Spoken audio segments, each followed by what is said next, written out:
boxing, fighting out of Armenia, by way of Poland. Give it up for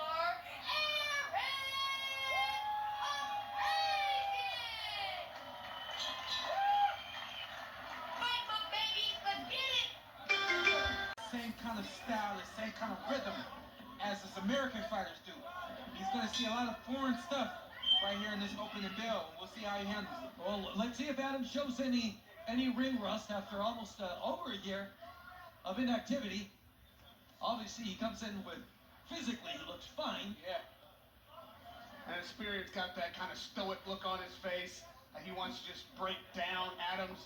We'll see if that's possible. Adams obviously has the reach, and I would hope I'll see a jab soon. From a sharpshooter, I need to see a good scope. Yeah. You see, that's what you don't want to let happen. And that's what I told you. Foot feints. Yeah. When do you see foot feints here in the States? You don't.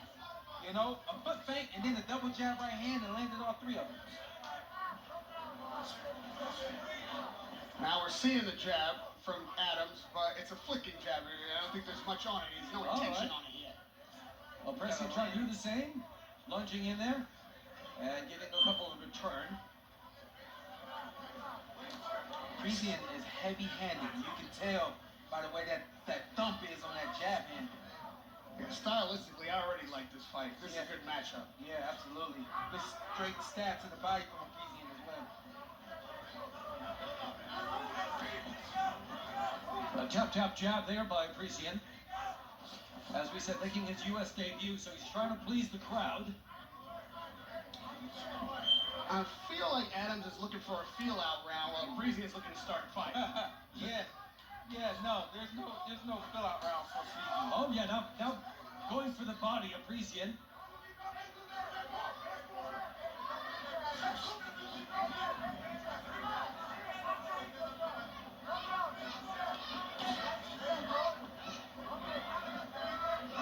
These two guys are being very methodical. They know what they're doing, not wasting too much energy. I don't like the pawing jab from Adams. I feel like this has to be a sharp-shooting punch. Yeah. He's got to get some authority on that. Nice little right hook to the hip coming from a Parisian there. Going up top.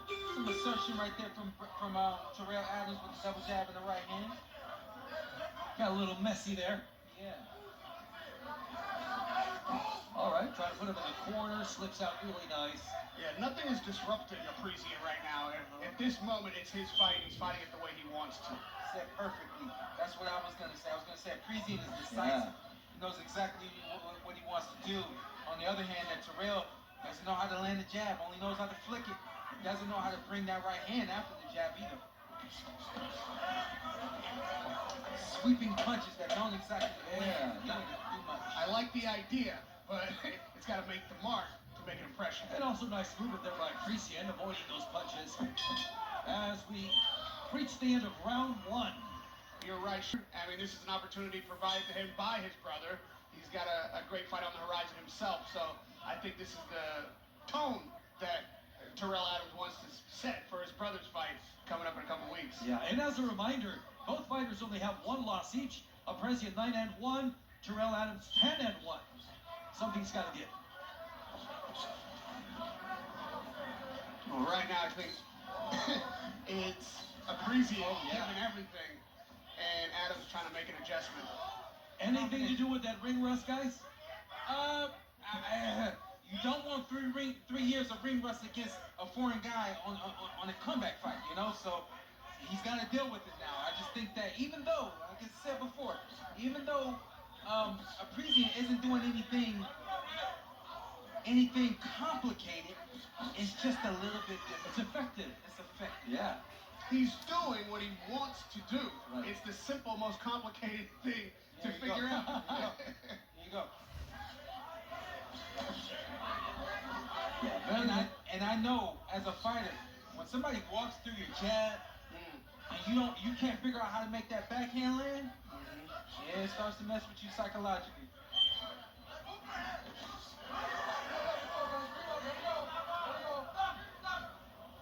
Attempting a leaping left hook was a Parisian, and even though Terrell stopped that, he didn't have an answer after. Nice right And up top. Parisian doesn't have much side-to-side movement, so if Adams does, he's got some better footwork. He can find some angles and get out of harm's way. He's just looking right down the barrel of Parisian's shots. I don't think this is his fight. Like a firefight, trading, standing right in front of a Parisian is not going to wear well for him through these 6 rounds. Yeah, no lateral movement by sharpshooter, just standing in front of him. And right now, that jab, there you go, that jab should be stiff and consistent. You can't just let a Parisian walk in on you. Funny, as you're calling for the jab, we start to see a Parisian right there using that head movement. Again, a feint, something that stuns your opponent, freezes them, and then you create an opening. Yeah, because Adams is hesitating. So nice. Parisian is working that. Double lunging jab there by Parisian.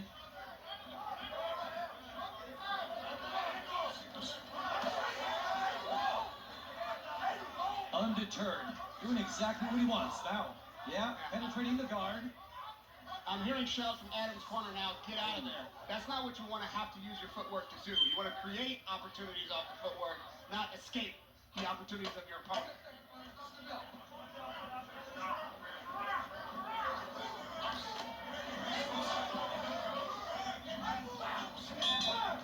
Nice way to end it. When he said get out of there, I thought maybe he meant let go. No, I don't think either one. Santa Monica Pier. Parisian with that incessant little jab at the beginning. When you're throwing punches upwards, does that give you a disadvantage or an advantage? You know, it depends on where you are and what you're trying to do. You know, we have something called an up jab. It's supposed to be fast, sharp, quick. It's a punch that's supposed to just land, just touch your guy, score a point. You know, but then you have other punches that you may throw. You're lower, and those punches are coming up.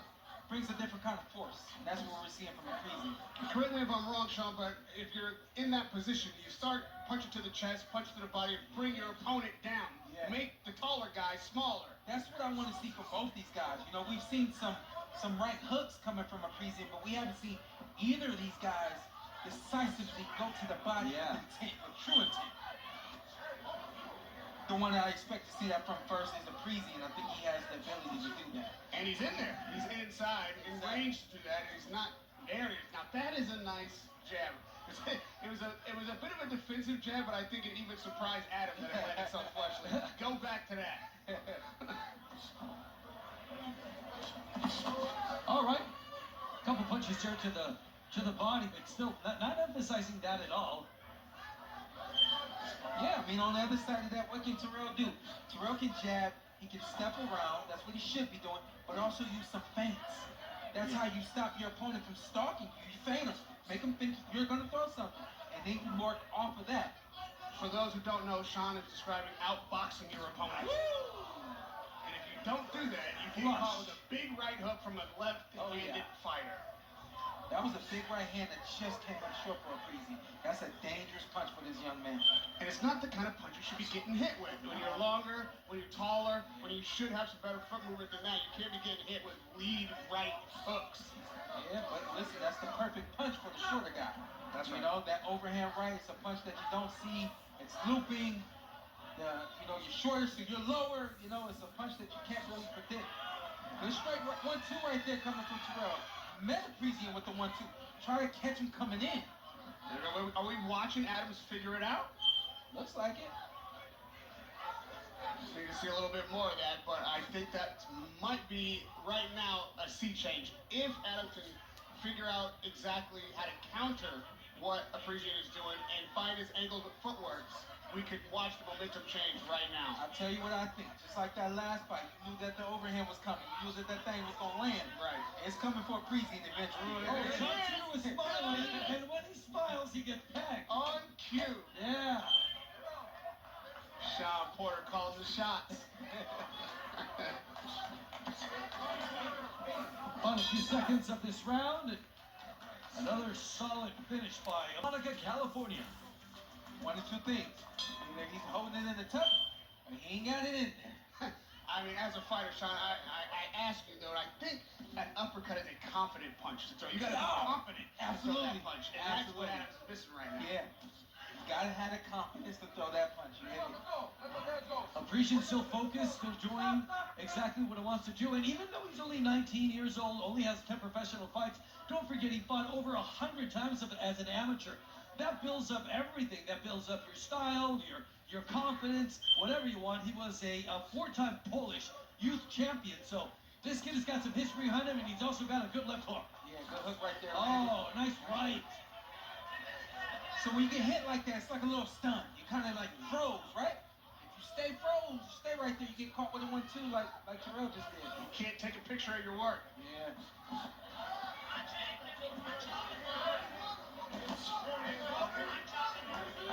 Feel it, man. He's setting up that overhand right. That's bad news. Bad news. Especially for a fighter that fights with that left hand low. I think that's a nice counter punch from Adams.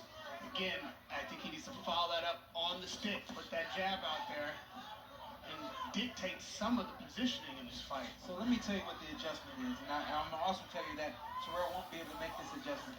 You gotta bully the bully. You gotta push Parisian back. You gotta force him to do something different. As long as you allow him to walk and stalk, he's just gonna keep finding it. With Parisian just punching through the guard of Adams, I mean, how does he bully the bully? He's gonna have to absorb those shots and do something. You tuck that chin, right? You get low, you bring those hands up, something that I don't think Terrell is really used to doing.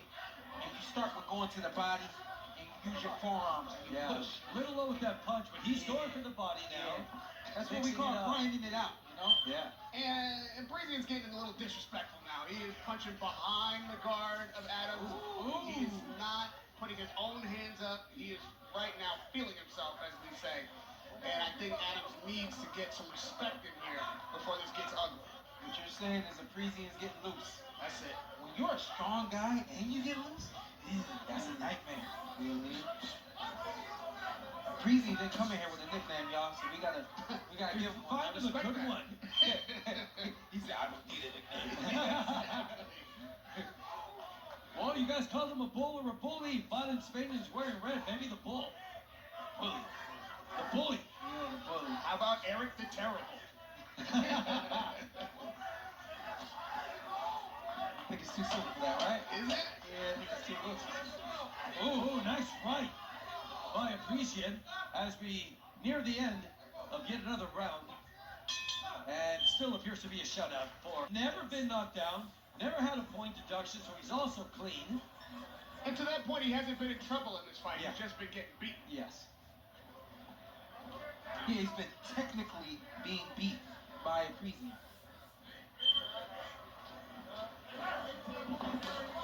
And again, 32 years old, so he's not a young buck anymore. I mentioned that Appreciate started at the age of 19, turned pro, 26 now, but obviously the younger guy, fresher energy. And Parisian left that right hand out there that was blocked by Adams. I think it's Adams' responsibility to counterpunch.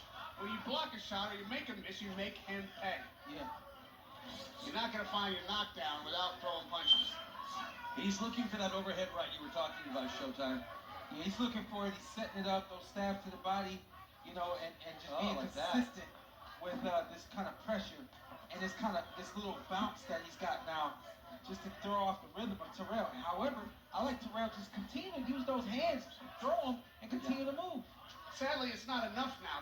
We're too late in the game. Yeah. And Parisian has lost some speed on it. I think he's still got power on it, but it's not getting there as quickly. The difference is Adams is not turning up while Parisian's turning down. Yeah, it is. And he's sort of lost respect for Terrell. Obviously, he hasn't felt any of the punching. I don't know if he ever had it. Yeah, he's got this under control. Oh, little foot fake there. Nice. Going to the body. I mean, Frisian just walking him down, swinging his lead hand below the belt. You have to absolutely make him pay for that kind of just cavalier nature. Like you say, Sean, he's not only loose, he is relaxed, comfortable, and literally doing whatever he wants to do in there. Not worried about a thing. Not worried, not afraid to exchange. And I think more than anything, that's what he needs from Terrell now. He needs Terrell to really start letting his hands go to create openings.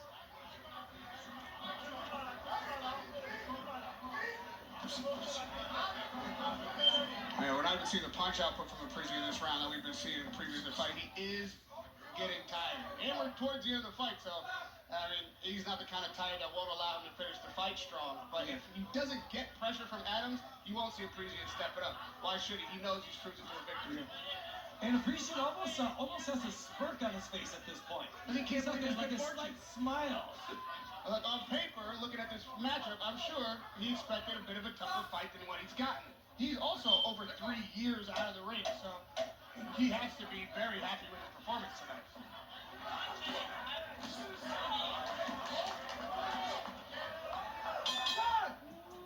Died for Terrell Adams, running out of time. Last 3 minutes of this fight.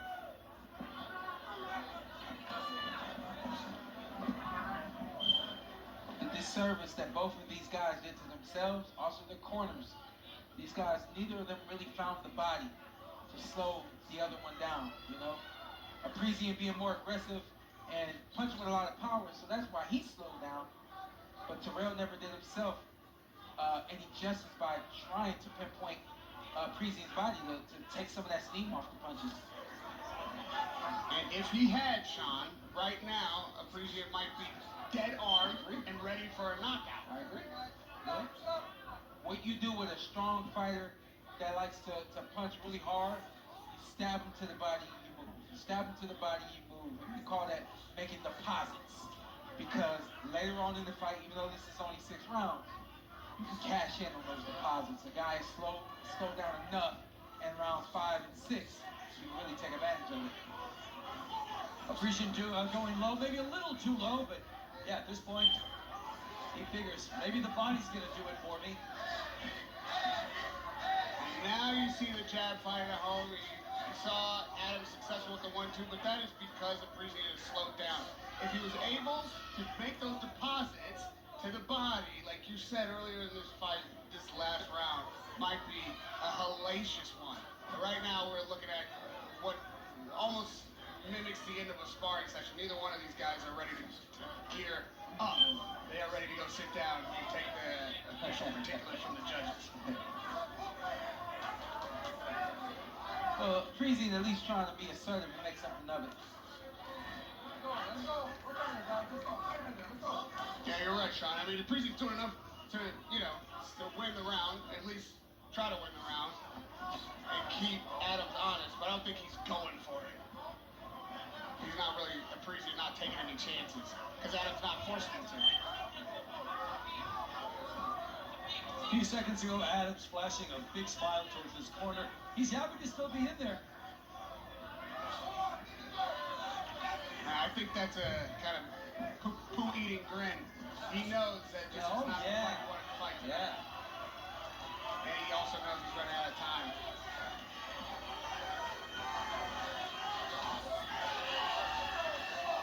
A previous corner is almost out of their chairs, screaming for him to keep going. They think that they're close to a knockout.